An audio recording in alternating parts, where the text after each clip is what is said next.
देखिए, इसके पहले कि हम लोग लेक्चर की शुरुआत करें, एक छोटी सी इन्फॉर्मेशन है, 2 मिनट आप लोगों का लगना है, थोड़ा सा जान लीजिए। देखिए, यूपी पीसीएस प्रीलिम्स के टेस्ट सीरीज का डिस्कशन हमारा चल रहा है, जहां पर हम 50 से ज़्यादा टेस्ट सीरीज को आप लोगों को प्रोवाइड करेंगे पीडीएफ फॉर्म में विद आंसर की। इसके अलावा यहाँ पर हम आपको मंथली करंट अफेयर्स क्विज प्रदान करेंगे, जो कि जनवरी 2021 से लेकर के सितंबर 2021 तक का होगा। और साथ ही साथ मंथली एडिटोरियल्स का संग्रह भी आपको प्रदान किया जाएगा, जो कि जनवरी 2021 से लेकर के सितंबर 2021 के मध्य तक का होगा। और साथ ही साथ सभी विषयों के लगभग 100 पेज के आपको नोट्स प्रोवाइड करवाए जाएंगे, जो कि करंट से रिलेटेड होगा। और लगभग 10 से 11 पेज के नोट्स आपको डेली, मतलब छोटे छोटे टुकड़ों में करके आपको वह नोट्स प्रोवाइड करवाए जा रहे हैं। ठीक है, इन सब के लिए जो फीस है वह मात्र 300 रुपये है। और इसके लिए आपको हमारे व्हाट्सएप नंबर 9044883929 पर हाय या हेलो लिख करके मैसेज करना होगा। तो फिलहाल चलिए चलते हैं सीधा लेक्चर की तरफ। नमस्कार दोस्तों, स्वागत है आप सभी का हमारे चैनल कैवल एकेडमी पर। देखिए, हमारा ये यूपी पीसीएस के प्रीलिम्स के टेस्ट नंबर 10 का डिस्कशन चल रहा है, जहाँ पर हम लोग बात कर रहे हैं जीएस वर्ड के टेस्ट नंबर 3 की। और यहाँ पर बात की गई है वर्ल्ड ज्योग्राफी के बारे में। अब तक हमने जो है अपने इस टेस्ट के 25 प्रश्नों को कंप्लीट कर लिया है। आज के लेक्चर की शुरुआत करेंगे हम लोग इस टेस्ट सीरीज के क्वेश्चन नंबर 26 से। और देखिए, एक चीज़ ध्यान रखिएगा कि जो ज्योग्राफी का टेस्ट सीरीज है, इसको आप 20 से मत छोड़िए। जिन्होंने अभी तक नहीं भी पढ़ा है वह भी आराम से इसको समझ सकते हैं। सारी चीज़ें उनको पूरा और डिटेल, जितना भी कॉन्सेप्चुअल चीज़ें होंगी या जितना भी कंसेप्चुअल चीज़ें होंगी उनके साथ उनको बताया जा रहा है। कहीं से भी आपको कुछ भी नया नहीं लगने वाला है। ठीक है, नया भी होगा तब भी आपको वो पुराना ही लगेगा और आप आसानी से उसको समझ लेंगे। तो अंत तक देखने का प्रयास कीजिएगा। और इसके पहले के भी जितने ज्योग्राफी के टेस्ट हो चुके हैं या फिर जिन चीज़ों के बारे में ज्योग्राफी को लेकर के बात हुई है, आप उन्हें एक बार ज़रूर से देखिएगा, जो लोग नए हैं या फिर जिनको अभी से ज्योग्राफी अभी तक जिन्होंने नहीं पढ़ी है। पूरा का पूरा ज्योग्राफी का जितना भी कॉन्सेप्ट होगा सब कुछ निचोड़ करके प्रश्नोत्तर के माध्यम से आपके सामने रख दिया जाएगा। ठीक है, कुछ लोगों को लग रहा होगा कि ये इधर उधर की बातें हो रही हैं, तो उनको देखिए, ये आपके लिए इधर उधर की बातें हो सकती हैं, लेकिन जो लोग नए जुड़े हैं, जो लोग नहीं जानते हैं ज्योग्राफी के बारे में, जो उतना नहीं पढ़े हैं, उनके लिए चीज़ें जो हैं ज़्यादा ज़रूरी है यह जानना कि उनको यहाँ से क्या मिलने वाला है या फिर वह क्यों देखें, जबकि उन्होंने ज्योग्राफी नहीं पढ़ी है। तो उनके लिए ये सारी बातें थी। आइए फिलहाल चलते हैं सीधा प्रश्न की तरफ। और प्रश्न की तरफ चलें उसके पहले लाइक, कमेंट और दूसरों के साथ शेयर जरूर कर दिया करिए। देखिए, मेहनत बहुत लगती है, थोड़ा बहुत आप लोगों का साथ, आप लोगों का सपोर्ट रहेगा तभी चीज़ें अच्छी लगती हैं। वरना आपकी तरह मैं भी इधर उधर करता रहता हूँ, आपको भी पता है। जैसे जैसे आप सपोर्ट करेंगे, जैसे जैसे आप लोगों का साथ मिलेगा, वैसे वैसे चीज़ें जो हैं वह लगातार कंप्लीट करवा दी जाएंगी। आपको भी पता है कितना कुछ लेके बैठा हुआ हूँ, मुझे सब करवाने की इच्छा भी है, लेकिन बस वही है कि मज़ा आना चाहिए ना, मज़ा आ नहीं रहा है।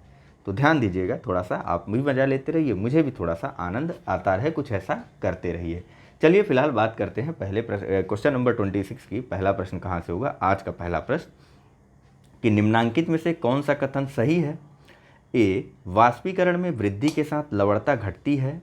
बी, वर्षण एवं लवणता में विलोम संबंध होता है। सी, वायुमंडलीय दाब व लवणता में विलोम संबंध होता है। या फिर डी, महासागरों में नदियों द्वारा जल के मिश्रण से लवणता बढ़ती है। बताइए कौन सा सही है।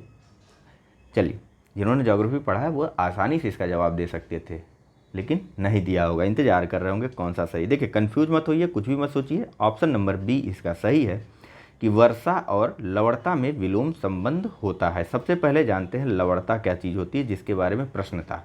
लवणता बोलते हैं सैलिनिटी को। जल में घुली हुई नमक की मात्रा को, आप आसान शब्दों में समझिए कि जल में घुली हुई नमक की मात्रा को बोलते हैं लवणता। ठीक है, कुछ चीज़ें समझें, उसके पहले आप अपना वीडियो का क्वालिटी मिनिमम 480p पर ही रखिएगा, ताकि चीज़ें आपको स्पष्ट रूप से दिखाई दें। ठीक है, डाटा की चिंता मत करिए। डाटा आप इधर उधर जो फेसबुक, व्हाट्सअप ये चला रहे हैं उनसे डाटा बचाइए। दिन भर का 1.5 GB डाटा जियो दे रहा है, इतना कि आप आसानी से पढ़ सकें। ठीक है, तो फिलहाल देखिए, यहाँ पर लवणता के बारे में हम लोग बात कर रहे थे, सैलिनिटी के बारे में हम लोग बात कर रहे थे। तो जल में घुले हुई नमक की मात्रा को आसान शब्दों में समझिए, उसको कहते हैं लवणता। चलिए यहाँ पर हटा दीजिए, समुद्र को एक साइड कर दीजिए, समुद्र को उठाइए, फेंकिए और 1 गिलास पानी ले लीजिए और उसमें डाल दीजिए 2 चम्मच नमक और उसको पी करके आप देखिए, ज़्यादा खारा लगा होगा, है ना, ज़्यादा नमकीन पानी हो गया होगा। उसको करिए क्या, उसमें थोड़ा सा और पानी ऐड कर दीजिए, 1 गिलास पानी और ऐड कर दीजिए। 1 गिलास तो नहीं, गिलास ही था आपके पास, आधा गिलास पानी और ऐड कर दीजिए। अब पानी यहाँ तक भर गया, ठीक है।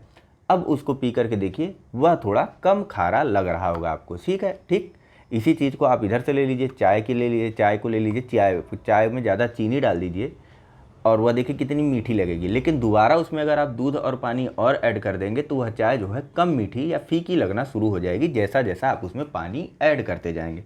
बस यही चीज़ सेम समुद्र के साथ भी है। समुद्र का पानी जो कि खारा है, उसमें जब अलग से बरसात का पानी या शुद्ध जल आ रहा है तो वह कम खारा होने लगेगा ना। ऊपर जितना पानी उसमें शुद्ध जल जितना मिल रहा है उतनी ज़्यादा उसमें खारेपन की कमी होती जाएगी। तो यही चीज़ यहाँ पर कहा गया है ना कि वर्षा और लवणता का आपस में विलोम संबंध है। जितनी ज़्यादा वर्षा उतना कम लवणता, जितनी कम बारिश उतना ज़्यादा लवणता। ठीक, अब वाष्पीकरण के वृद्धि के साथ लवणता बढ़ती जाती है। सारे विकल्पों को देखेंगे हम लोग। देखिए, वाष्पीकरण के वृद्धि के साथ लवणता कैसे कैसे बढ़ती जाएगी। फिर से आप वही ग्लास का पानी ले लीजिए, ठीक है। समुद्र को अभी रख दीजिए, समुद्र के पानी को ग्लास के पानी में लेकर के भर लीजिए, ठीक। अब इसमें पहले तो आपने कितना भर रखा था, एक गिलास पूरा भर रखा था और नमक था, कुछ कुछ खारा था पानी, ज़्यादा खारा या ज़्यादा नमकीन नहीं था। आपने क्या किया कि इसको गैस पर रख दिया और गर्म करना शुरू कर दिया। अब यहाँ से पानी भाप बन करके उड़ना शुरू हो गया, उड़ना शुरू हो गया, उड़ना शुरू हो गया। अब अंततोगत्वा पानी बचा कितना ग्लास में, पानी बचा कितना ग्लास में, इतना। अब इसे ज़रा पी करके देखिए क्या होगा, पानी खारा लगेगा। बस यही चीज़ यहाँ पर आया कि जैसे जैसे वाष्पीकरण की दर या वाष्पीकरण में जिस प्रकार से वृद्धि होती है उस प्रकार से समुद्र का पानी धीरे धीरे खारा होने लगता है। अगर वाष्पीकरण की दर कम है तो समुद्र का पानी कम खारा होगा, अगर वाष्पीकरण की दर ज़्यादा है तो समुद्र का पानी ज़्यादा खारा या फिर ज़्यादा लवणीय हो जाता है, ठीक है। फिलहाल आइए थोड़ा सा एक और चीज़ जानते हैं। देखिए, जल में कि सिर्फ नमक ही नहीं होता है, समुद्र के खारे पानी में सिर्फ और सिर्फ नमक नहीं होता है। इन दोनों विकल्पों के बारे में आगे अभी प्रश्नोत्तर आएगा, वहाँ पर और डिटेल से बात करेंगे, ठीक है। वैसे डायरेक्ट सीधा सीधा है कि महासागरों में नदियों द्वारा जल के मिश्रण से लवणता बढ़ती जाती। सेम कॉन्सेप्ट है कि जैसे जैसे बरसात का पानी जाता है वैसे वैसे नदियों का पानी, मान लीजिए बरसात की जगह साफ जल या बिना लवणता वाला पानी उसमें मिलता गया और उसकी लवणता जो है वह, उसकी सैलिनिटी जो है वह कम होती गई, ठीक है। और वहीं वायुमंडलीय दाब व लवणता में विलोम संबंध होता है। बताइए क्या बात है, वायुमंडलीय दाब और विलोम लवणता में किस प्रकार से विलोम संबंध हो जाएगा, आप जरा बताइए। इसको सोचिएगा, जो लोग ज्योग्राफी के लड़के हैं उनके बारे में यह प्रश्न है। अभी जब तक यह प्रश्न आगे नहीं आ जाता है तब तक थोड़ा सा विचार करिएगा आप लोग, ठीक है। जैसे ही प्रश्न आएगा इस पर मैं डिटेल में डिस्कस कर दूंगा वहाँ पर। फिलहाल यहाँ पर हम लोग थोड़ी सी बात करने जा रहे थे कि जल में क्या सिर्फ नमक घुला होता है सैलिनिटी में समुद्र के अंदर, तो नहीं, सिर्फ और सिर्फ नमक नहीं होता। देखिए, प्रति किलोग्राम जल में नमक की मात्रा में प्रति ग्राम क्लोरीन, जिसकी मात्रा होती है 18.97 ग्राम की, सोडियम जिसकी मात्रा होती है 10.47 ग्राम की, सल्फेट जिसकी मात्रा होती है कितनी 2.65 ग्राम की, मैग्नीशियम जिसकी मात्रा होती है 1.28 ग्राम की। इसका स्क्रीनशॉट ले लीजिए, फिर इसको हटा के मैं दूसरा क्लिक करता हूँ। देखिए, क्लोरीन सबसे ज़्यादा होता है जल में घुले हुए नमक में, समुद्र के जल में घुले हुए नमक की मात्रा में सबसे ज़्यादा क्लोरीन होता है 18.97। उसके बाद सोडियम होता है 10.47, उसके बाद सल्फेट होता है 2.665 और उसके बाद मैग्नीशियम होता है 1.28। और यहीं पर एक और लिख देता हूँ मैं कैल्शियम के बारे में, ठीक है। मैग्नीशियम के बाद कैल्शियम का स्थान होता है, डायरेक्ट प्रश्न आया है यूपीपीसीएस में, ध्यान रखिएगा। कैल्शियम की मात्रा होती है 0.41, 5 यहाँ हो गया, अब 5 और आगे लिखता हूँ, ठीक। कैल्शियम के बाद होता है जल की सैलिनिटी में पोटेशियम, ठीक है। पोटेशियम की मात्रा कितनी होती है तो 0.38। उसके बाद होता है बाइकार्बोनेट की मात्रा कितनी होती है तो 0.14। और उसके बाद होता है ब्रोमीन, ठीक है। ब्रोमीन होता है या ब्रो होता है 0.06। और उसके बाद होता है बोरेट, इसकी मात्रा होती है 0.02 ग्राम। और सबसे अंत में होता है स्ट्रांसियम, ठीक है। स्ट्रांसियम होता है और इसकी मात्रा होती है 0.01 ग्राम, ठीक है। इन पांचों का भी स्क्रीनशॉट लेकर के अपने पास सेव कर लीजिएगा, ठीक है। अब देखिए, अब क्या लवणता जो है वह सभी जगह समान होती है समुद्र में, तो नहीं। लवणता जो है वह विभिन्न जगहों पर विभिन्न प्रकार की होती है। और लवणता निर्भर किस पर करती है, जान लीजिए। लवणता को प्रभावित करने वाले कारक कौन कौन से होते हैं। सबसे पहले तो स्वच्छ जल की पूर्ति अगर ज़्यादा होगी तो लवणता कम हो जाएगी। वाष्पीकरण की मात्रा, ठीक है, तो जहाँ वाष्पीकरण की मात्रा अधिक होगी वहाँ पर लवणता की मात्रा में वृद्धि होगी, और जहाँ पर वाष्पीकरण की दर कम होगी वहाँ पर लवणता कम होगी। और यही कारण है कि उष्ण मरुस्थलों के समीप समुद्र जल में से या समुद्र का जो जल होता है वह अधिक ज़्यादा खारा होता है, ठीक है। और इसके साथ साथ सागरीय धाराएं जो सी करंट चलती हैं उनके कारण भी लवणता प्रभावित होती है। किस प्रकार से, तो भूमध्य रेखा से ध्रुवों की ओर चलने वाली धाराएं अधिक लवणता वाला जल अपने साथ लेकर के जाती है। क्यों, क्योंकि भूमध्य रेखा के समीप जो है वाष्पोत्सर्जन की प्रक्रिया, सूर्य का प्रकाश लगातार पड़ता रहता है, इसलिए वाष्पोत्सर्जन की प्रक्रिया भूमध्य रेखा के पास वाले क्षेत्रों में ज़्यादा होती है, तो यहाँ पर लवणता अधिक हो जाती है। अब जब यहाँ से जो हवा चल रही है वो अपने साथ समुद्र का पानी कुछ न कुछ ले करके बह रही ना, उसकी दिशा में बह रही, तो भूमध्य रेखा से ध्रुवों की ओर चलने वाली जो करंट होती हैं, जो धाराएं होती हैं, वह अधिक लवणता वाला जल लेकर के ध्रुवों की ओर जाती हैं। तो ध्रुवों की से भूमध्य रेखा की ओर चलने वाली जो धाराएं होती हैं वह अपने साथ कम लवणता वाला जल लेके आती है। कैसे, क्योंकि ध्रुवों पर बर्फ जमा हुआ है और बर्फ़ का पानी पिघल पिघल कर समुद्र में मिल रहा है। अब यहाँ से ये ज़्यादा नमक का पानी लेके चली गई, इधर से ये चल गई, बेईमानी कर दी इनके साथ और कम नमक वाला पानी ले आकर के इनमें घोल दिया, ठीक है। अब इसका वितरण किस प्रकार से होता है, तो देखिए कर्क रेखा तथा मकर रेखा में लवणता की मात्रा सबसे अधिक होती है, क्योंकि ये भूमध्य रेखा के समीप होते हैं या बीचों बीच होते हैं, इस कारण यहाँ पर वाष्पीकरण ज़्यादा होता है, ठीक है। देखिए होता क्या है कि यहाँ पर वर्षा की कमी के कारण नदियों की संख्या कम है, जो कम मात्रा में मीठा पानी समुद्र में गिराती हैं। और इससे भी बड़ा कारण यहाँ पर आकाश जो है वह साफ रहता है और वायु जो है वह भी शुष्क होती है। परिणाम स्वरूप सागरीय जल में वाष्पीकरण की मात्रा जो है वह अधिक होती है, सिंपल सी बात है। वहीं हिंद महासागर की औसत लवणता वाला प्रश्न एक बार डायरेक्ट पूछा था यूपीपीएससी ने, जान लीजिए। इसकी औसत लवणता है 35%, ठीक है। और क्यों, तो बंगाल की खाड़ी में गंगा नदी के जल से मिलने के कारण लवणता की प्रवृत्ति जो है वह हिंद महासागर में कम पाई जाती है। इसके विपरीत अरब सागर की लवणता जो है वह उच्च वाष्पीकरण तथा ताजे जल की कम प्राप्ति के कारण अधिक होती है। मतलब बे ऑफ बंगाल वाला जो समुद्र का हिस्सा है वहाँ पर कम सैलिनिटी है, जबकि अरब सागर वाला जो हिस्सा है वहाँ पर अधिक लवणता है। कारण आपको पता चल गया होगा, बंगाल की खाड़ी में ज़्यादा नदियाँ गिरती हैं, अरब सागर में कम नदियाँ गिरती हैं। वहीं भूमध्य रेखा के निकट लवणता कम होती है। क्यों, क्योंकि यहाँ पर भारी वर्षा के कारण जो है स्वच्छ जल जो है वह पानी में मिलता रहता है। फिर नेक्स्ट, तो ध्रुवों के समीप भी लवणता की मात्रा कम होती है, क्योंकि वहाँ बर्फ़ जो है वह पिघलती रहती है और उसका ताज़ा पानी समुद्र में मिलता रहता है, ठीक है। इसी प्रकार से कई और चीज़ें हैं, सब के बारे में बात करने लगेंगे तो आज इसी पर रह जाएंगे। आइए अगला प्रश्न देख लेते हैं, फिर आगे प्रश्न आएगा। फिलहाल यहाँ पूछा जा रहा है कि क्रेटर से संबंधित है, क्रेटर संबंधित है ए भूकंप से, बी ज्वालामुखी से, सी ज्वार भाटा से, या फिर डी भ्रंशन से। चलिए बहुत आसान है। देखिए ये होता है ज्वालामुखी।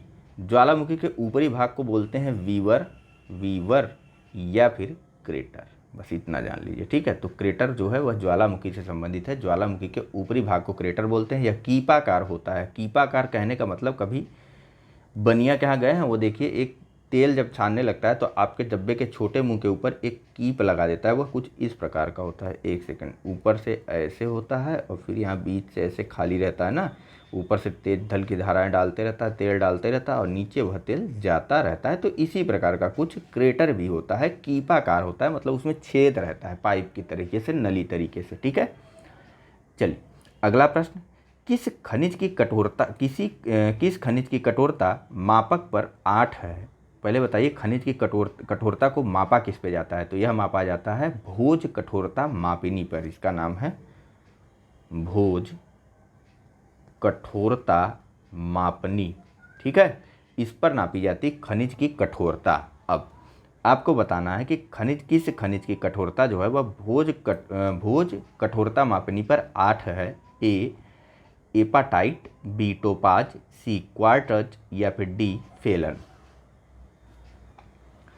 चलिए इसका जो सही आंसर है वह है ऑप्शन नंबर बी, टोपाज की कठोरता जो है वह भोज कठोरता मापनी पर 8 आती है, ठीक है। किसी खनिज की कठोरता जो है उस खनिज के तत्वों के परमाणवीय आंतरिक विन्यास की दशा पर निर्भर करती है, यह ध्यान रखिएगा आप लोग। अगला प्रश्न कथन और कारण के रूप में है, जिसमें कथन ए है कि ज्वालामुखी गतिविधियों और प्लेट के किनारों के बीच घनिष्ठ संबंध है।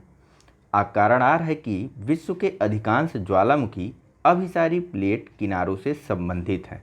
नीचे कूट है और नीचे दिए गए कूट से सही उत्तर चुनना है आपको। ऑप्शन है ए और आर दोनों सही हैं तथा आर ए की सही व्याख्या करता है। बी ए सही और आर दोनों सही हैं किंतु आर ए की सही व्याख्या नहीं करता है। सी ए सही किंतु आर गलत है और डी ए गलत किंतु आर सही है। चलिए, इसका जो सही आंसर है वह है ऑप्शन नंबर ए और आर दोनों सही हैं और आर कथन ए की सही व्याख्या करता है। ज्वालामुखी गतिविधियों और प्लेट के किनारों के बीच घनिष्ठ संबंध होता है और यह अधिकांशतः अभिसारी प्लेट के किनारों पर ज्वालामुखी की घटनाएं हमको देखने को मिलती हैं। जो अग्निवलय या फिर जो रिंग्स ऑफ फायर का क्षेत्र है वह भी अभिसारी प्लेटों के किनारों पर बसा हुआ या फिर उन्हीं के किनारों पर ज़्यादातर है। अब समस्या ये आ गई कि यह अभिसारी प्लेट है क्या। तो देखिए, 3 तरीके की प्लेटें होती हैं, अभिसारी प्लेट, अपसारी प्लेट और रूपांतरित प्लेट। ठीक है, तो रूपांतरित प्लेट को अभी यहाँ हटाइए, आप ध्यान दीजिए अभिसारी और अपसारी प्लेटों के बारे में। सबसे पहले अभिसारी प्लेटें वे होती हैं जो इस प्रकार का व्यवहार करती हैं। एक प्लेट नीचे जाती रहती है और दूसरी प्लेट ऊपर आती रहती है। एक सिंपल सा कॉन्सेप्ट आपको सियाल और सीमा में बताया गया था कि सीमा नीचे रहती है और सियाल जो है वह ऊपर रहता है। सीमा समुद्री प्लेट होती है, सियाल जो है वह महाद्वीपीय प्लेट को बोला जाता है, एकदम आसानी से समझने के लिए। ठीक है, नॉन टेक्निकल चीज़ है, जब ज़्यादा डिटेल में जाएंगे तो और सारी चीज़ें निकलेंगी उससे, सीमा और सियाल से भी। फिलहाल तो चूंकि महासागरीय प्लेट भारी होती है, यह चली जाती है महाद्वीपीय प्लेट के नीचे और महाद्वीपीय प्लेट हल्की होती है, वह रहती है ऊपर। अब जब यह नीचे गई तो नीचे यहाँ पर यह धीरे धीरे गलने लगी। ठीक है, अब गलने लगी तो बाहर भी तो निकलेगी, तो बाहर जब निकलती है तो यह लावा या ज्वालामुखी के रूप में निकलती है और ऐसा ज़्यादातर होता है। हमने देखा जो सब जहाँ पर क्या है, रिंग्स ऑफ फायर का जो क्षेत्र है, जो पैसिफिक ओशियन है, वहाँ पर जो है ज़्यादातर इस प्रकार की घटनाएं देखने को मिलती हैं, क्योंकि वहाँ पर महासागरीय प्लेट और महाद्वीपीय प्लेट आपस में टकराती हैं, जिसमें महासागरीय प्लेट नीचे धंस जाती है और महाद्वीपीय प्लेट ऊपर आने लगती है। ठीक है, और अपसारी प्लेटें क्या होती हैं, तो वहाँ पर प्लेटें एक दूसरे से दूर जाने लगती हैं और इसी के परिणाम स्वरूप महासागरीय कटक जो है वह उत्पन्न होते हैं। ठीक है, फिलहाल अगले प्रश्न पर चलते हैं। पूछा जा रहा है कि एल नीनो क्या है। बहुत ही आसान प्रश्न। ए अटलांटिक महासागर की ठंडी धारा, बी पेरू के पूर्वी तट की गर्म धारा, सी पेरू के पश्चिमी तट की गर्म धारा या फिर डी उपर्युक्त में से कोई नहीं। ठीक है, अब इससे ज़्यादा क्या आसान लीजिएगा। देखिए, दक्षिण अमेरिका में एक जगह है पेरू। ठीक है, और पेरू की दक्षिण अमेरिका के मैप में जहाँ सबसे नीचे जाएंगे ना तो वहीं आपको पेरू लिखा हुआ मिल जाएगा। ठीक है, तो पेरू के तट के पश्चिम में। ठीक है, फिलहाल इसका जो आंसर बता देता हूँ, इसका आंसर ऑप्शन नंबर सी है कि पेरू के तट के पश्चिम की गर्म धारा को कहते हैं अल नीनो की उपस्थिति। ठीक है, तो देखिए, पेरू के तट के पश्चिम में उत्तर पश्चिम दिशा में चलने वाली गर्म जलधारा को कहा जाता है एल नीनो। यह प्रशांत महासागर से होकर के हिंद महासागर की तरफ आकर के भारतीय ग्रीष्मकालीन, या जो अभी बरसात हो रही ना, इसको ग्रीष्मकालीन बरसात बोलते हैं। ठीक है, तो भारतीय ग्रीष्मकालीन मानसून को कमजोर कर देती है और वहीं ला नीनो अगर आ गया तो ला नीनो जो है वह भारतीय मानसून को मजबूत कर देती है। ये प्लस करती है, ये माइनस करती है। माइनस अल नीनो भारतीय मानसून को कमज़ोर और ला नीनो भारतीय मानसून को मजबूत करती है। ठीक है, ला नीनो क्या होता है, तो पेरू के तट पर ठंडी जलधारा होती है। ठीक है, और यह एल नीनो क्या है, गर्म जल की धारा। अगला प्रश्न, एक तरफ विभिन्न ज्वालामुखी हैं और दूसरी तरफ उनकी अवस्थिति के बारे में बात की गई है। चलिए, सुमेलित करना है नीचे दिए कूट के माध्यम से। ऑप्शन है ए एटना हवाई द्वीप, बी क्राकाटाओ मार्टिनिक, सी पीली इंडोनेशिया या डी मोना लोआ सिसिली। कूट है ए 4132, बी 1324, सी 2341, डी 4321। चलिए, इसका जो सही आंसर है वह है ऑप्शन नंबर डी 4321। इटना जो है वह सिसिली में है। ठीक है, क्राकाटाओ कहाँ पर है बताइए? क्राकाटाओ ज्वालामुखी है आपका इंडोनेशिया में। पीली ज्वालामुखी कहाँ पर है? तो पीली ज्वालामुखी है आपका मार्टिनिक द्वीप पर। और सबसे अंत में मोना लाओ ज्वालामुखी कहाँ पर है? तो मोना लाओ ज्वालामुखी है आपका हवाई द्वीप पर। फिर से एक बार जान लीजिए इन सबको। इटना ज्वालामुखी कहाँ पर है? तो यह है सिसिली में। क्राकाटाओ ज्वालामुखी कहाँ पर है? तो यह है मार्टिनिक में। पीली ज्वालामुखी कहाँ, क्राकाटाओ जो है वह इंडोनेशिया में है। पीली ज्वालामुखी कहाँ पर है? तो पीली ज्वालामुखी है मार्टिनिक में। और मोना लाओ ज्वालामुखी है हवाई द्वीप समूह पर। अगला प्रश्न है, भूकंप में देशांतर अनुप्रस्थ और सतह तरंगे कहाँ उत्पन्न होती हैं? ए, पृथ्वी की सतह पर केंद्र बिंदु में। बी, पृथ्वी के भीतर केंद्र बिंदु में। सी, पृथ्वी के भीतर ऊपरी केंद्र में। या फिर डी, पृथ्वी की सतह पर ऊपरी केंद्र में। चलिए, इसका जो सही आंसर है वह है ऑप्शन नंबर बी, पृथ्वी के भीतर के केंद्र बिंदु यानी कि फोकल पॉइंट पर जो है यहाँ पर तीनों तरंगे उत्पन्न होती हैं, जिसका नाम है PSL। पी तरंगे होती हैं, इनको प्राइमरी तरंगे या प्राथमिक तरंगे बोला जाता है, या फिर इनको अनुलंब तरंगे बोला जाता है। वहीं पर जो एस तरंगे होती हैं इनको बोला जाता है अनुप्रस्थ या फिर द्वितीयक या फिर गौण तरंगे बोला जाता है। और वहीं पर जो एल तरंगे होती हैं ये सतही तरंगे होती हैं, ये धरती के ऊपर चलती हैं। ठीक है, एक छोटी सी चीज़ और, P+S तरंगों को संयुक्त रूप से काय तरंगे बोला जाता है। यह पृथ्वी के ठोस भाग में यात्रा करती हैं इस कारण से। ठीक, अब और सारी बातें जानते चलिए।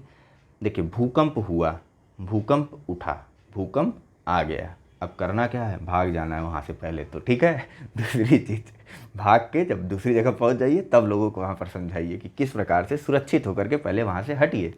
ठीक है, भूकंपीय क्षेत्र से वहाँ से हटिए और उसके बाद उस पर विचार कीजिए कि यह आया और किस प्रकार से आया। तो भूकंप आने के कारण सामान्यतः क्या क्या हो सकते हैं ज़रा बताइए? तो सामान्यतः परमाणु विस्फोट हो गया प्लेटों के टकराने से, या फिर जो है क्या नाम है आपका, कोई बांध, कोई जलाशय है उसके टूट करके गिर जाने से, इस प्रकार की चीज़ों की घटनाओं से, कोई खनन क्षेत्र है वहाँ पर जो है उस खान के धंस जाने से, इस प्रकार की घटनाओं के परिणाम स्वरूप होता क्या है कि भूकंप जो है वह उत्पन्न होता है, धरती में तीव्र कंपन उत्पन्न होता है और उसी को कहते हैं भूकंप। ठीक है, भूकंप जहाँ पर उत्पन्न होता है वहाँ पर उसको बोला जाता है, उसके केंद्र बिंदु को बोला जाता है फोकल पॉइंट या फिर बोला जाता है अधिकेंद्र।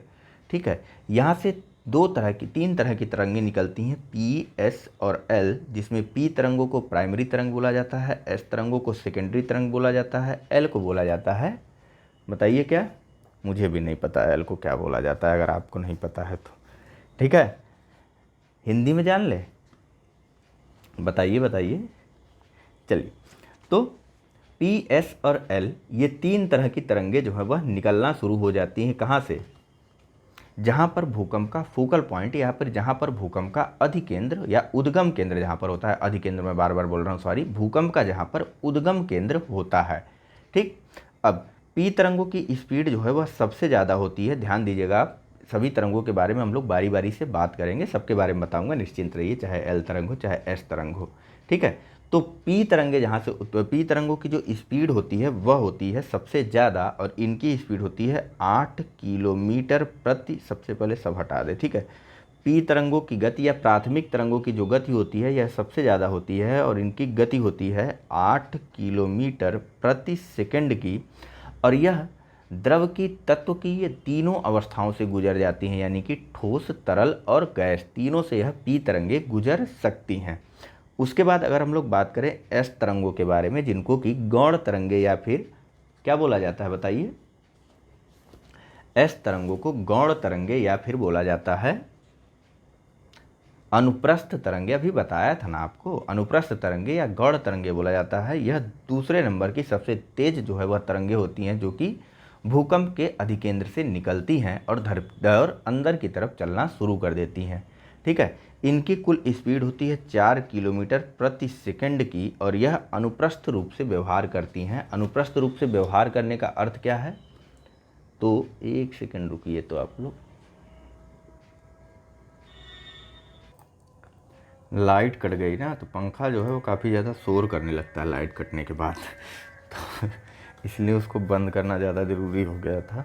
फिलहाल कहाँ थे हम लोग? हाँ, एल तरंगों के बारे में हम लोग बात कर रहे थे। तो देखिए, एल तरंगे नहीं, एस तरंगों के बारे में मेरे ख्याल से बात कर रहे थे ना। हाँ, एस तरंगों के बारे में हम लोग बात कर रहे थे। तो देखिए, एस तरंगों को क्या बोला जाता है, एस वेव्स को क्या बोला जाता है? इनको बोला जाता है गौण तरंगे या फिर अनुप्रस्थ तरंगे। ठीक है, ये देखिए, ये किस प्रकार से गति करती हैं ये तरंगे? 4 किलोमीटर प्रति सेकंड की रफ्तार से। ठीक, अब 4 किलोमीटर प्रति सेकंड की रफ्तार से गति करती हैं, और किस दिशा में या किस प्रकार से गति करती हैं? अनुप्रस्थ क्यों बोला गया इनको? क्योंकि ये जो है कण के दोलन की दिशा में एक दूसरे से समकोण स्थिति में गति करती है। मान लीजिए कि कण इस प्रकार से दोलित हो रहा है, तो इनके गति की दिशा कुछ इस प्रकार से होगी। ठीक है, भूकंप के कारण कणों में कुछ न कुछ दोलन होने लगता है ना, कुछ न कुछ गति होने लगती है। लेकिन ये किस प्रकार से गति करती हैं? ये उससे समकोण बनाते हुए गति करती हैं। इस कारण एस तरंगों को अनुप्रस्थ तरंगे बोला जाता है। 4 किलोमीटर प्रति सेकंड की इनकी रफ्तार होती है, और यह केवल और केवल ठोस माध्यम से गुजर सकती हैं। ठीक है, और नहीं, यह केवल और केवल ठोस माध्यम से ही गुजरती हैं एस तरंगे। जबकि पी तरंगों में हमने क्या देखा था? पी तरंगे जो है वह सॉलिड, लिक्विड और क्या था? गैस, इन तीनों फॉर्म में गति कर सकती हैं। या फिर यूं कह लीजिए कि गैस क्या कहते हैं, पी तरंगे जो है ठोस, तरल और गैसीय तीनों ही माध्यम से गुजर सकती हैं। एक चीज़ और कि पी तरंगे जो होती हैं उनको क्या बोला जाता है? लॉन्गिट्यूडनल वेव बोला जाता है, अनुदैर्घ्य तरंगे बोला जाता है। ध्वनि के समान ये तरंगे गति करती हैं, इसलिए पी तरंगों को ध्वनि तरंगे बोला जाता है। क्यों? क्योंकि ये कण के दोलन की दिशा में गति करती हैं या फिर उसके साथ साथ ही गति करती हैं, जिस प्रकार से कण गति करती हैं। सबसे अंत में बचता है हमारा एल वेव्स, या फिर इसको बोला जाता है लॉन्ग वेव, या फिर इसको बोला जाता है सरफेस वेव अथवा धरातलीय तरंगे। एल लॉन्ग तरंगों को बोला जाता है धरातलीय, पे न होने का बड़ा दिक्कत होता है, आप लोगों को कैसे बताया जाए, धरातलीय तरंगे, और या फिर इनको बोला जाता है लंबी तरंगे, लॉन्ग वेव बोला जाता है। सरफेस वेव या फिर लॉन्ग वेव बोला जाता है एल तरंगों को। इनके गति की रफ्तार होती है सबसे कम, कितनी? 3 किलोमीटर प्रति सेकंड, और यह सतह क्षेत्र पर ही घूमती गुजरती रहती हैं, धरती के ऊपर टहलती फिरती रहती हैं। मतलब ये तरंगे जो है वह धरातल तक ही सीमित रहती हैं। ठीक है, काय तरंगों के बारे में आपसे मेरी बात हो रही थी। काय तरंगे किनको किनको बोला जाता है? P प्लस एस तरंगों को संयुक्त रूप से काय तरंगे बोला जाता है। क्यों? क्योंकि ये तरंगे जो हैं वह पृथ्वी के ठोस भाग से यात्रा करती हैं। ठीक, और इसके अलावा एक तरंगे होती हैं पृष्ठीय तरंगे। ठीक है, काय तरंगे पृष्ठीय, चलिए पृष्ठीय तरंगे के बारे में फिर कभी बात करेंगे। ठीक है, पृष्ठीय तरंगे भी अच्छा बात हो रही तो जान लीजिए। पृष्ठीय तरंगे भी 2 प्रकार की होती हैं। कौन कौन सी होती हैं बताइए?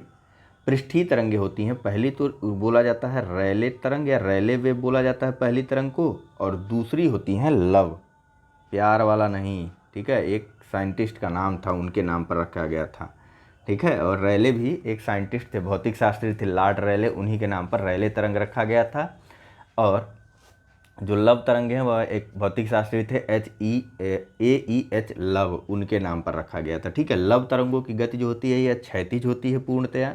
ठीक है, और जबकि जो क्या कहते हैं, जो रैले तरंगे होती हैं वह किस प्रकार से गति करती हैं?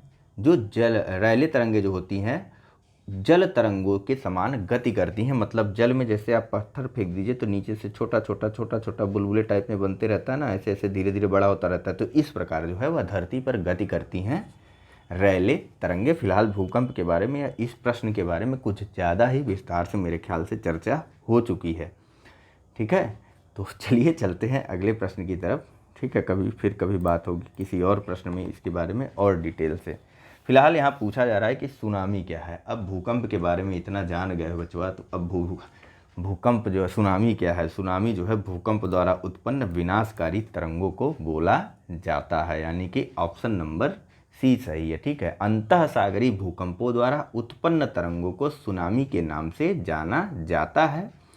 समुद्र के नीचे एकाएक परिवर्तन अथवा अव्यवस्था के कारण समुद्री जल की दशा में विस्थापन होने पर सुनामी की लहरों का विकास हो जाता है। समुद्र के अंदर भूकंप आएगा तो कुछ न कुछ तो होगा, वही होता है धरती पर। नेक्स्ट, कथन और कारण के रूप में यह प्रश्न है, पूछा जा रहा है कि भूकंप की उत्पत्ति पृथ्वी की परपटी में आकस्मिक संचलन से होता है। कारण आर है कि पृथ्वी के अंतराल में एकत्र जल वाष्प परपटी तोड़कर बाहर आ जाता है। नीचे दिए कूट से सही उत्तर को चुनना है। ऑप्शन है ए और आर दोनों सही हैं तथा आर ए की सही व्याख्या करता है। बी, ए और आर दोनों सही हैं किंतु आर ए की सही व्याख्या नहीं करता है। सी, ए सही किंतु आर गलत है और डी, ए गलत किंतु आर सही है।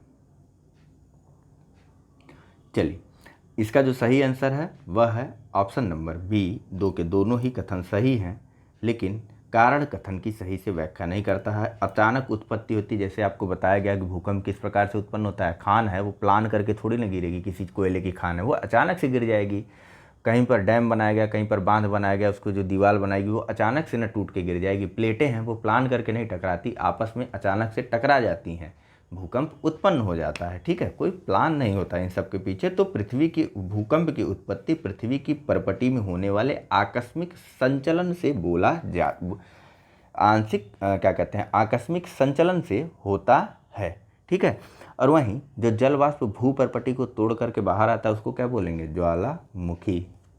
ठीक है, फिलहाल ज्वालामुखी जब निकलती तो जल वाष्प बाहर आता है। ठीक है, कभी कभी ज्वालामुखी उत्पन्न होने के कारण भी भूकंप आता है, यह भी आप जानते रहिएगा। अगला प्रश्न है, इनको सुमिलित करना है। एक तरफ विभिन्न पर्वत हैं और दूसरी तरफ यह पर्वत किस प्रकार के हैं यह आपको बताना है। कूट के माध्यम से इनको आपस में सुमेलित करना है। ऑप्शन है ए, आल्पस पर्वत भ्रंशोत पर्वत का उदाहरण है। बी, वासजेस ज्वालामुखी पर्वत। सी, विंध्य वलित पर्वत। डी, फ्यूजियामा अवशिष्ट पर्वत। कूट है ए 3 1 4 2। बी 2 4 3 2 4 1 3। सी 1 3 2 4 या फिर डी 1 2 3 4।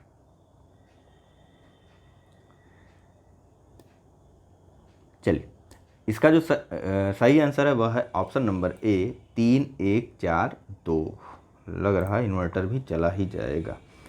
फिलहाल देखिए, आल्पस पर्वत कहाँ पर है? यह यूरोप में है। वासजेस पर्वत फ्रांस में है। विंध्य पर्वत बताने की जरूरत नहीं। फ्यूजियामा जो है यह जापान में है। ठीक है, फिलहाल देखिए, इसका जो सही आंसर 3 1 4 2 है, इसको आइए सुमेलित करते हैं। आल्पस पर्वत किस प्रकार के पर्वत का उदाहरण है? तो आल्पस पर्वत जो है यह वलित पर्वत का उदाहरण है। वहीं वासजेस पर्वत किस पर्वत का उदाहरण है? तो वासजेस पर्वत जो है यह उदाहरण है भ्रंशोत या फिर ब्लाक पर्वत का उदाहरण है। विंध्य पर्वत किस प्रकार के पर्वत का उदाहरण है? तो विंध्य पर्वत जो है यह अवशिष्ट पर्वत का उदाहरण है।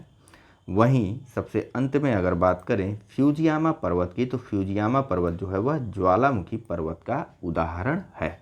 ठीक है, वलित पर्वत यानी कि दो प्रकार की भूमियाँ हैं, ये आपस में फोल्ड होकर के ऊपर की तरफ चढ़ गई, इनको बोला गया वलित पर्वत। और जब ये फोल्ड होना शुरू हुई तो क्यों फोल्ड हो गई? तो एक तरफ से इनको ठोका जा रहा था, लगातार इन पर चोट पहुंचाई जा रही थी भूमि के इस टुकड़े को। जैसे कि आप दिमाग से इन सब चीज़ों को हटाइए और आ जाइए हिमालय से चलिए, और हिमालय से मन में एकदम आँख बंद करके चलिएगा, हिमालय से चलिए और सीधे आ जाइए आप बॉम्बे की तरफ। बॉम्बे के किनारे एकदम बैठ जाइए आकर के, देखिए पश्चिमी घाट पे। अब दोनों को जोड़िए। होता क्या है कि एक तरफ की प्लेट टकराती है, पश्चिमी घाट की प्लेट जो है वह धीरे धीरे टक्कर खा के ऊपर की तरफ चढ़ रही है। अब ऊपर की तरफ चढ़ रही तो धरती थोड़ी ना उठ जाएगी, किसी न किसी एक जगह से धरती उठना शुरू होगी, और वह जगह हो गई आपकी हिमालय। ठीक है, यहाँ से चोट लगी, उधर असर हुआ। तो पश्चिमी घाट किस प्रकार के पर्वत का उदाहरण हो गया? ब्लाक पर्वत का उदाहरण हो गया, या फिर भ्रंशोत पर्वत का उदाहरण हो गया। सीढ़ी नुमा पर्वत है कुछ इस प्रकार से, जैसे जैसे चोट लगती गई वैसे वैसे चीज़ें जो हैं वह ऊपर उठती गई, वैसे वैसे चीज़ें नीचे धंसती गई। तो पश्चिमी घाट हो गया भ्रंशोत या फिर ब्लाक पर्वत का उदाहरण, और उधर जो हिमालय जो है वलित रूप में ऊपर धीरे धीरे अभी कहा जाता है ना कि हिमालय की चोटी जो है वह धीरे धीरे और ऊंची होती जा रही है। तो वह यही कारण है, हिमालय की चोटी जो है वह दूसरी तरफ से उसको चोट दी जा रही है और वह धीरे धीरे फोल्ड होकर के और ऊपर की तरफ उठती जा रही है। वो टेथिस सागर वाला कॉन्सेप्ट बिना किसी टेक्निकल भाषा के एकदम आसानी से इस तरीके से आप समझ लीजिए। ठीक है, तो हो गया ब्लॉक पर्वत। ज्वालामुखी पर्वत की बात करने की ज़रूरत नहीं, आपको पता है ज्वालामुखी सिकुड़ती है, आती है, लावा फूटा, ज्वालामुखी सूख गई, बन गया वहाँ पर क्या, पर्वत। कभी कभी झरने और पहाड़ भी, झरने भी वहाँ पर बनते हैं, काफ़ी अच्छे लगते होंगे देखने में, देखा नहीं यहाँ कभी बने। ठीक है, ब्रह्मोत्स हो गया, वलित हो गया। बात करते हैं अवशिष्ट पर्वत की। तो अवशिष्ट पर्वत देखिए सिंपल है, बहुत आसान है। प्राचीन जो पर्वत थे वो टूट फूट लगातार उनमें होती जा रही, वह अपने मूल रूप में बचे ही नहीं है, कुछ उसके टुकड़े बचे हुए हैं, उन्हें ही बोला गया अवशिष्ट पर्वत। ठीक है, अपरदन के परिणाम स्वरूप उनके रूप स्वरूप में परिवर्तन हो गया है। ठीक है, अपक्षय अपरदन दोनों के परिणाम स्वरूप। अगला प्रश्न है कि सर्वाधिक भूकंप पृथ्वी के किस भाग में आते हैं? ए पश्चिम एशिया में, बी सुदूर पूर्व एवं पूर्वी एशिया में, सी अमेजन बेसिन में, या फिर डी जर्मनी में।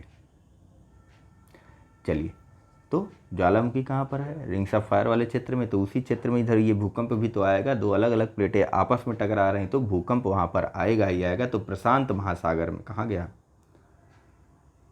सुदूर पूर्व एवं पूर्वी एशिया में सर्वाधिक भूकंप आते हैं। प्रशांत महासागर के दोनों तटीय भागों में असंख्य भूकंप आते हैं और यह विश्व का सर्वाधिक भूकंप वाला क्षेत्र है। यहाँ पर विश्व के 65% भूकंप आते हैं। ठीक, पेन लाल वाली ले लें, मज़ा नहीं आ रहा है ना इसमें। अगला प्रश्न कवर करते हैं, पूछा जा रहा है, सिंपल है। किलिमंजारो पर्वत कहाँ पर है? मैप का प्रश्न है। ए केन्या में, बी सोमालिया में, सी तंजानिया में, या फिर डी मोजाम्बिक में।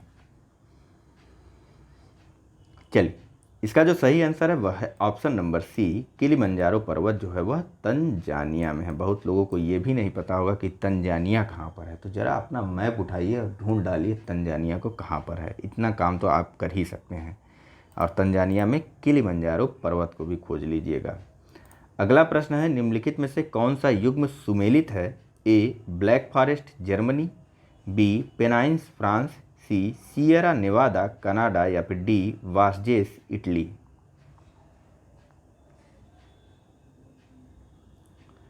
चलिए, इसका जो सही आंसर है वह है option number A, black forest जो है यह जर्मनी में है।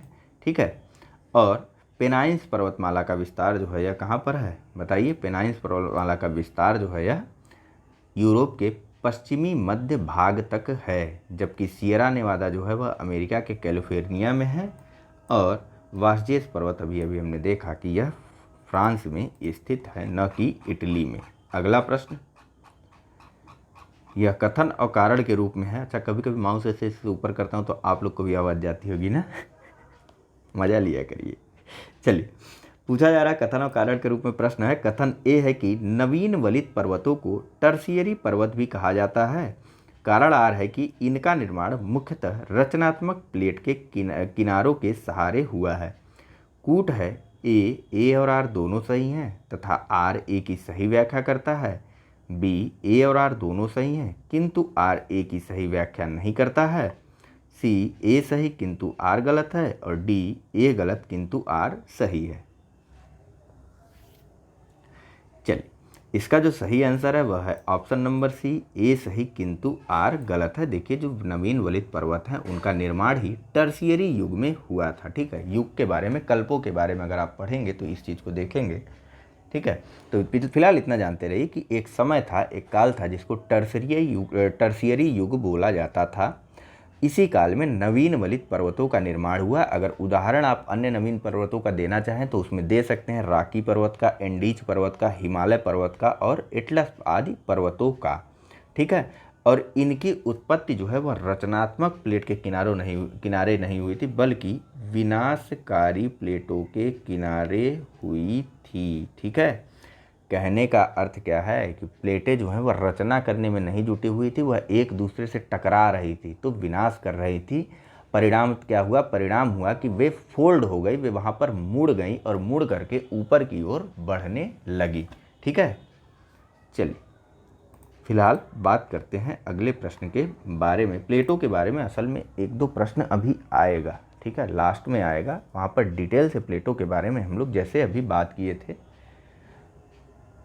भूकंप के बारे में, या फिर जैसे अभी बात किए थे उस पिछले लेक्चर में बात किए थे चक्रवातों के बारे में, ऐसे ही वहाँ पर प्लेटों के बारे में भी हम लोग बात करेंगे। जैसे सैलेंडर के बारे में आज बात हुई, लवणता के बारे में बात हुई, वैसे ही वहाँ पर हम लोग बात करेंगे। ठीक है, डिटेल से एक अलग से प्रश्न आएगा, तब बात करने में उसमें और ज़्यादा मज़ा आती है और आपको और अच्छे से समझ में आएगा। तो थोड़ा सब्र बनाए रखिए। फिलहाल पश्चिमी, अभी तब तक जो है नॉन टेक्निकल भाषा में सारी चीज़ों को समझते रहिए। ठीक है, उसकी गहनता में जाने का प्रयास कम से कम करिए। पश्चिमी घाट निम्नलिखित में से किस तरह की पर्वत श्रेणी है? ए ब्लैक पर्वत, बी अवशिष्ट पर्वत, सी ज्वालामुखी पर्वत, या डी नवीन मोड़दार पर्वत या फिर नवीन वलित पर्वत। चलिए, इसके बारे में यहीं पर बता दिया गया था। पश्चिमी घाट जो है वह ब्लैक पर्वत का उदाहरण है। भ्रंश के फलस्वरूप इन पहाड़ों का पश्चिमी भाग जो है वह नदी तो नहीं थी, समुद्र था। समुद्र में जो है वह धंस गया और उसके स्थान पर क्या बन गया? समुद्र बन गया। और कालांतर में वर्षा जल आदि से इनको जो है वह ढालों में परिवर्तित कर दिया गया। ढलान धीरे धीरे कम होती गई ना, वर्षा के कारण अपक्षय अवर्धन की क्रिया वहाँ पर भी कुछ न कुछ थोड़ी बहुत चलती रही और वह ढाल के रूप में आ गए, वरना पहले वह सीढ़ीदार थे। फिलहाल पर्वत निर्माणकारी घटनाओं का सही कालक्रम क्या है? तो टर्शियरी पता नहीं है, यहाँ पर कैसे कर पाएंगे? इसका जो सही आंसर है वह है ऑप्शन नंबर सी। सबसे प्राचीन काल की चट्टानें होती हैं आर्कियन युग की, उसके बाद जो है हर्सिनियन युग की चट्टानें होती हैं, फिर कैलोडियन युग की, और उसके बाद अल्पाइन युग की चट्टानें होती हैं। यह क्रम आप लोग ध्यान में रख लीजिएगा।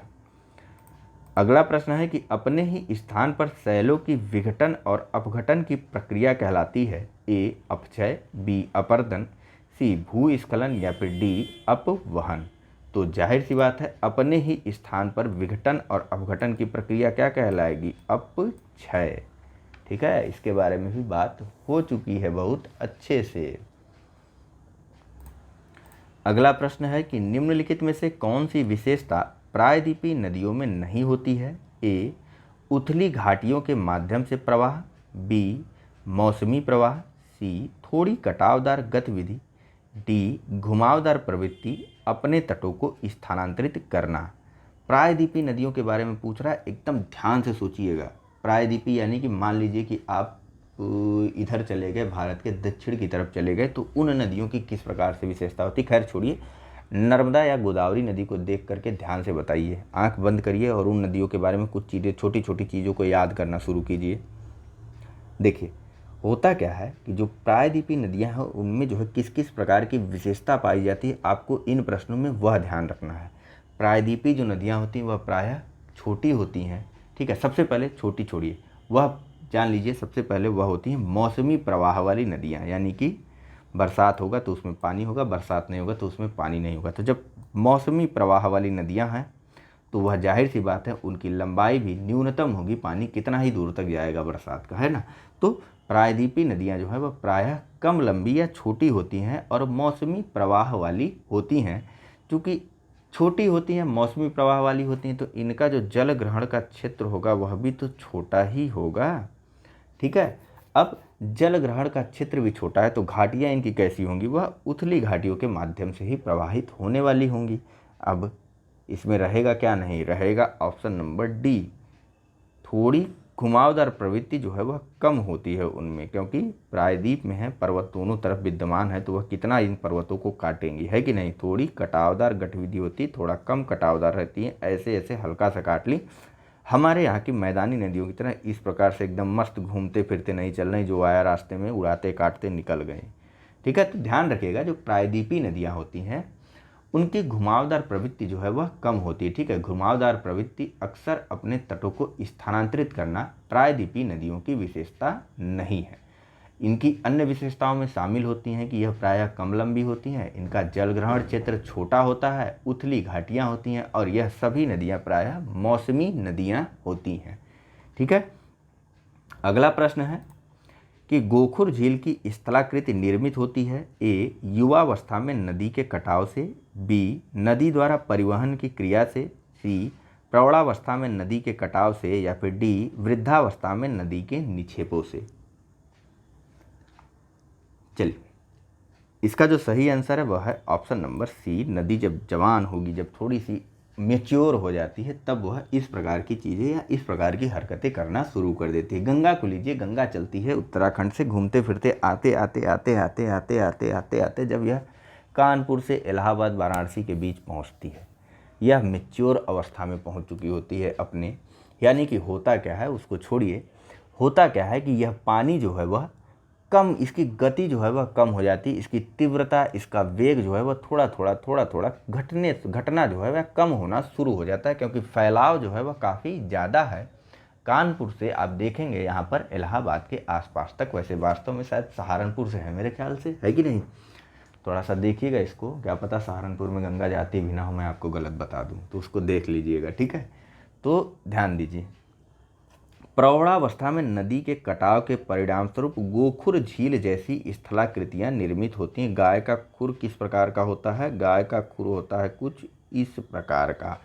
होता क्या है कि नदी जो है वह एक तरफ से बहती रहती है। मान लीजिए कि नदी आई इस प्रकार से बहते हुए, यहाँ पर पानी का वेग, यहाँ पर कुछ ऐसी चीज़ें थी जिनसे नदी में अवरोध उत्पन्न हो रहा था। नदी ने कुछ प्रयास किया इससे निकलने का, नहीं हुआ तो नदी यहाँ से अपना रास्ता बदल दी। थोड़ा सा पानी या थोड़ा सा पानी का बहाव यहाँ पर रुक गया और वह जो है एक छोटे से झील के रूप में यहीं पर निर्मित हो गया। इसी को बोला जाता है, यह झील जो है वह गाय के खुर के आकार का होने के कारण इसको गोखुर झील बोल दिया जाता है।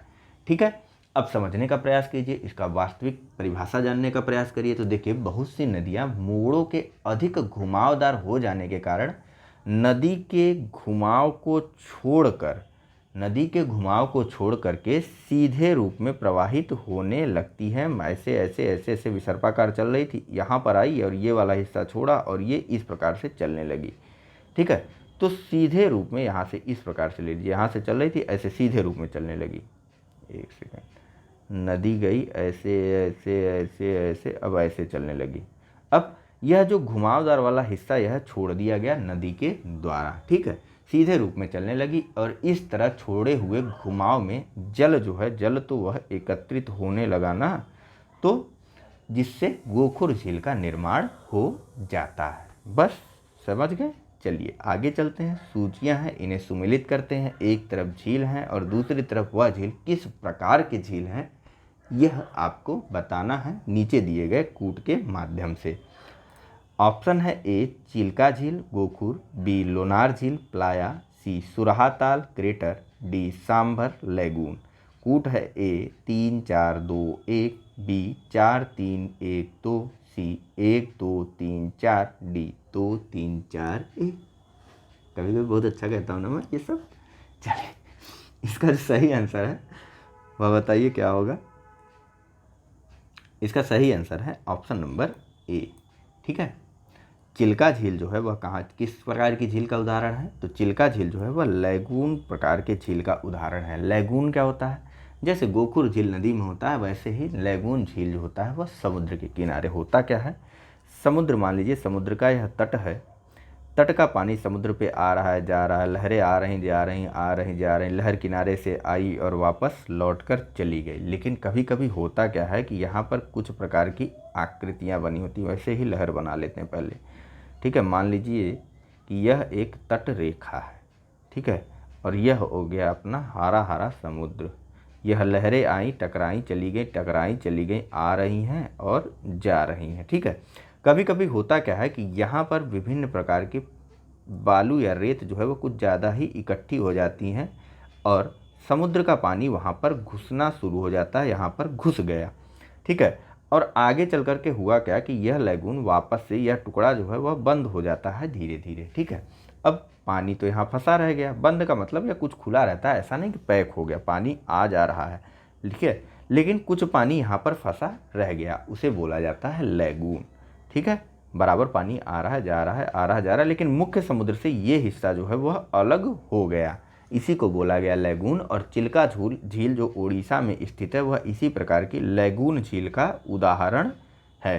ठीक है, अगला लोनार। तो लोनार किस प्रकार का झील है? लोनार है लोनार लैगून, लोनार तो क्रेटर है। एक सेकंड रुकिएगा, तो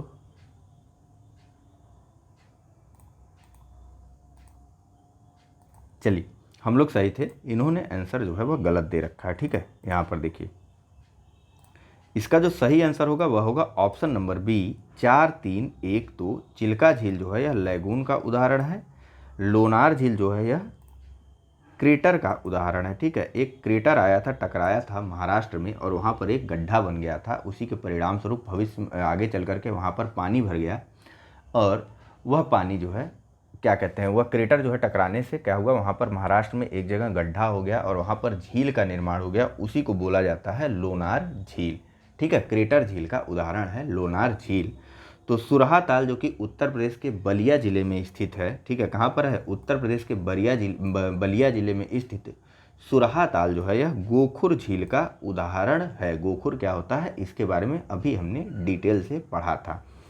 सबसे अंत में सांभर की अगर बात करें तो सांभर है प्लाया झील का उदाहरण। प्लाया झील कुछ होता नहीं, सूखी झील होती है, बस ये जान लीजिए। मतलब यह सूख चुकी रहती है, यहाँ पर नमक जो है वह नमक बनाया जाता है। ठीक है, समुद्र का पानी जब सूख जाता है तो उससे नमक ही बनाया जाता है ना, नमक निकाल लिया जाता है। तो उसी प्रकार की झील का उदाहरण है यह सांभर झील। सूखी झील को प्लाया झील कहते हैं। ठीक, चलिए एक बार फिर से बता दूं, कंफ्यूज हो गए होंगे आप लोग। देखिए, चिल्का झील जो है वह लैगून झील का उदाहरण है, यह उड़ीसा में स्थित है। महाराष्ट्र में स्थित लोनार झील जो है यह क्रेटर झील का उदाहरण है। उत्तर प्रदेश के बलिया जिले में स्थित सुरहा ताल जो है यह गोखुर झील का उदाहरण है। तो राजस्थान में स्थित सांभर झील जो है यह प्लाया झील का उदाहरण है। ठीक, चलिए चलते हैं अपने अगले प्रश्न की तरफ। यहाँ कथन और कारण के रूप में यह प्रश्न है। पेन का कलर तब तक बदल लूँ, आप लोग कथन कारण पढ़ लीजिए, मैं पढ़ देता हूँ, मेरा काम है ना। कथन ए है कि नदी अपने प्रौढ़ावस्था में विसर्पण करती है। उत्तर मत प्रौढ़ावस्था लिखिए, अपने लिखिएगा। ठीक है, नदी अपने प्रौढ़ावस्था में विसर्पण करती है। कारण आर है कि इस अवस्था में नदी घाटी सपाट एवं चौड़ी होती है। नीचे दिए कूट से सही उत्तर को चुनना है आपको। ऑप्शन है ए और आर दोनों सही हैं तथा आर ए की सही व्याख्या करता है। बी ए और आर दोनों सही हैं किंतु आर ए की सही व्याख्या नहीं करता है। सी ए सही किंतु आर गलत है और डी ए गलत किंतु आर सही है। देखिए, इसका जो सही आंसर है वह है ऑप्शन नंबर ए और आर दोनों सही हैं और आर ए की सही व्याख्या करता है। फिलहाल कुछ चीज़ें जानिए। पेन का कलर बदल गया है, मुझे पता है बदला गया है। देखिए, होता क्या है कि नदी की 3 अवस्थाएं होती हैं। पहली होती है युवावस्था, जिसमें वह वी आकार की घाटियां बनाती है। ठीक है, नदियां प्रारंभिक ढाल पर वी आकार की घाटियां बनाती है। कैसे कि मान लीजिए यहाँ से नदी निकल रही, अब यह तीव्र धारा या तेज धारा से निकल रही, यहाँ पे कोई पहाड़ या पर्वत है तो यह कट जाएगा ना, कुछ इस प्रकार से यहाँ से कटना शुरू हो जाएगा। तो यह वी आकार की घाटियाँ, मतलब नदी इस प्रकार से चल रही है, धीरे धीरे यहाँ से नदी बहना आगे की तरफ बहना शुरू हो रही है। और यह कर क्या रही है, नितल में यानी कि अधोमुखी कटाव और अभिशीर्ष कटाव नदियों में ज़्यादा होता है जब वह अपने युवावस्था में होती हैं। और नदियों के बीच के जो जल विभाजक होते हैं या जो वाटर शेड होते हैं वह काफ़ी चौड़े होते हैं। युवावस्था में नदियाँ विभिन्न प्रकार के शेप बनाती हैं या फिर विभिन्न प्रकार की आकृतियाँ बनाती हैं, जिनको कहा जाता है गार्ज। उदाहरण जानते चलिए, गार्ज, कैनियन, वी आकार की घाटियाँ, जलप्रपात या फिर जो झरने आप देखते हैं, छिप्रिकाएँ, गंभीरभूत विसर्प, मतलब गहराई में विसर्पीकृत होती हैं। इस प्रकार से अंदर की तरफ विसर्पित होती रहती हैं, मतलब आगे पीछे कुछ इस प्रकार से चलती हैं। उसके बाद नदियों की दूसरी अवस्था आती है और वह होती है मैच्योर अवस्था या फिर जिसको बोला जाता है प्रौढ़ावस्था। ठीक है, जो यहाँ पर लिखा हुआ है, ठीक है, प्रौढ़ावस्था बोला जाता है। इसमें क्या होता है, जो जल विभाजक होते हैं वह सकरे होने लगते हैं, मतलब छोटे होने लगते हैं। ठीक है, वी आकार की जो घाटी नदी ने अपनी युवावस्था में बनाई थी वह अब चौड़ी होने लगती है। ठीक है, क्यों? क्योंकि नदी जो है वह किनारों पर कटान ज़्यादा करने लगती है और इसका क्षैतिज कटान यानी कि जो अधोमुखी अपर्दन होता है उसका वह जो है कम होने लगता है, बल्कि अधोमुखी अपर्दन का स्थान वह जो है ले लेता है पार्श्विक अपर्दन, मतलब किनारे वाला स्थान। ठीक है, पार्श्विक अपर्दन उसका स्थान ले लेता है। परिणाम क्या होता है बताइए? तो प्रौढ़ावस्था में नदी जो है वह अपर्दन के साथ साथ निक्षेप की क्रिया भी शुरू कर देती है और साथ ही साथ नदी जो है वह मुख्य नदी से जो है व्यापक और विस्तृत हो जाने से बाढ़ के मैदान भी पाए जाने लगते हैं और नदी घाटी के भीतर ही नदी विसर्प बनाती हुई प्रवाहित होने लगती है स्पष्ट रूप से। जैसे कि आप सहारनपुर के आसपास से ले लीजिए, सहारनपुर एक बार देख लीजिएगा, हम कानपुर लेकर के ही चलते हैं, ठीक है। कानपुर के आसपास से यदि गंगा नदी को देखेंगे तो वह कुछ इस प्रकार से चलते हुए दिखेगी। आप किसी एक घाट या किसी एक किनारे पर भी खड़े होकर के देख लेंगे तो वहाँ पर गंगा कुछ ऐसी आती हुई दिखेगी तो कहीं पर ऐसी जाती हुई दिखेगी, मतलब विसर्पाकृत उसमें ज़्यादा विसर्पण उसमें अधिक मात्रा में होने लगी है। और इन क्षेत्रों में गंगा जो है वह गोखुर झील, बाढ़ के मैदान, नदी विसर्प आदि जो है वह भू आकृतियों का निर्माण करती हैं, ठीक है। गोखुर झील कैसे, तो कहीं कहीं पर कुछ इस प्रकार से नदी चल रही ज़्यादा अवरोध हो गया तो नदी अपना मार्ग जो है वह बदल लेती है और सीधे चलने लगती है और अस्थान बन गया, यहाँ पर जल जो है वह कुछ रुक जाता है जो कि झील के रूप में परिवर्तित हो जाता है। इसी को बोला जाता है गोखुर झील, जिसका उदाहरण अभी अभी हमने देखा था। कौन सा था बताइए? उत्तर प्रदेश के बलिया जिले में था, अब नाम आप लोग को बताइए आप, ठीक है। सुरहा ताल था, ऐसे कुछ था ना समथिंग। तो इस प्रकार की आकृति जो है वह प्रौढ़ावस्था या नदी की मैच्योर अवस्था में देखने को मिलता है। इसमें ध्यान रखिएगा कि नदी जो है वह अपर्दन और निक्षेपण दोनों का कार्य साथ साथ करती है। किनारों का अपर्दन करती है और युवावस्था में लाई गई वस्तुओं पर, पत्थरों के टुकड़ों का, बड़े बड़े भूखंडों का, बड़े बड़े पत्थरों का जो है वह निक्षेपण भी करती रहती है। अपर्दन किस प्रकार से होता है प्रौढ़ावस्था में? तो जो बड़े बड़े पत्थरों के टुकड़े लाए गए थे वह क्षैतिज अपर्दन तो करेंगे नहीं, नदी के तल में तो उनसे अपर्दन होने से रहा, वह नदी के किनारों से लगते जाएंगे और टूट फोड़ यहाँ पर करते जाएंगे। तो इस कारण से यहाँ पर विसर्पण की क्रिया शुरू हो जाती है और नदी अपर्दन भी करना शुरू कर देती है और अंततोगत्वा जब यह पत्थरों का भार ढो सकने में अक्षम होती है तो यह पत्थर वहीं पर रुक जाते हैं, जिसको निक्षेपण भी बोल दिया जाता है, जो कि निक्षेपण होता ही है, ठीक है। और तीसरी अवस्था होती है नदी की ओल्ड। अब नदी बूढ़ी हो चुकी है, यह वृद्धावस्था को प्राप्त कर चुकी है। तो इसमें ध्यान रखें कि अपनी वृद्धावस्था में नदी जो है वह किसी भी प्रकार के अपर्दन का काम नहीं करती है, बल्कि सिर्फ और सिर्फ इसका जो मुख्य कार्य होता है वह होता है निक्षेपण का। और वृद्धावस्था के समय नदी घाटी जो है, अब चलिए सीधा चलिए बंगाल की तरफ, वो सुंदरवन के जो क्षेत्र है वहाँ पर, ठीक है। अब वहाँ पर दिमाग वहीं पर रखिएगा, ठीक है। नदी घाटी देखिए वहाँ पर और अधिक चौड़ी हो गई, जो जल विभाजक थे वो और ज़्यादा सकरे हो गए। नदी जो है वह क्या कहते हैं, सामान्यतया भूमि पर ही बहने लगती है। कभी कभी आप संगम में नहाने जाएंगे तो पानी जब कम रहता है तो आपके पैर भी नहीं डूबते हैं, ठीक है। तो ऐसा लगता है वहाँ पर जब नदी वृद्धावस्था में अपने पहुँचती, वहाँ पर लगभग नदी जो है वह भूमि पर ही बहती है या समप्राय भूमि बोला जाता है, इसे पेनी प्लेन बोला जाता है, ठीक है। डेल्टाई अवस्था में बनाई जाने वाली जो सबसे प्रमुख डेल्टा जो है, इस अवस्था में बनाई जाने वाली सबसे प्रमुख स्थलाकृति है। नदियाँ जो है वह डेल्टाओं का निर्माण करना शुरू कर देती है और कभी कभी बाढ़कृत मैदान और प्राकृतिक तटबंध भी बन जाते हैं। फिलहाल यह हो गई हमारी नदी की तीनों अवस्थाएं। अब चलते हैं अगले प्रश्न की तरफ, जहां पूछा जा रहा है कि ड्रमलिन भूदृश्य उत्पन्न होते हैं ए हिमानी अपर्दन से, बी नदी अपर्दन से, सी हिमानी निक्षेपण से या फिर डी नदी निक्षेपण से। चलिए, इसका जो सही आंसर है वह है ऑप्शन नंबर सी, हिमानी निक्षेपण के परिणाम स्वरूप ड्रमनिल भूदृश्य जो है वह निर्मित होते हैं। ड्रमनिल स्थलाकृतियाँ निर्मित होती हैं। इनका आकार जो है वह उल्टे नाव के समान होता है। बड़े से हिमानी निक्षेप गिरते हैं, गड्ढे बना देते हैं और इस प्रकार की आकृति जो है वह निर्मित हो जाती है। उल्टी नाव या कटे अंडे के समान यह आकृति होती है ड्रमलिन की, ठीक है। अगला प्रश्न कि निम्नलिखित कथनों में से उष्णकटिबंधीय चक्रवातों के संबंध में कौन सा कथन सही नहीं है? ए उष्ण चक्रवात व्यापारिक पवनों के अभाव के कारण पूर्व से पश्चिम की ओर मुड़ जाते हैं। बी उष्ण चक्रवात उष्णकटिबंधीय क्षेत्र के विनाशकारी खतरे नहीं हैं। सी उष्ण चक्रवात ITCZ के निकट पैदा होते हैं या फिर डी उष्ण चक्रवात भूमि क्षेत्र से गुजरने पर कमजोर पड़ने लगते हैं।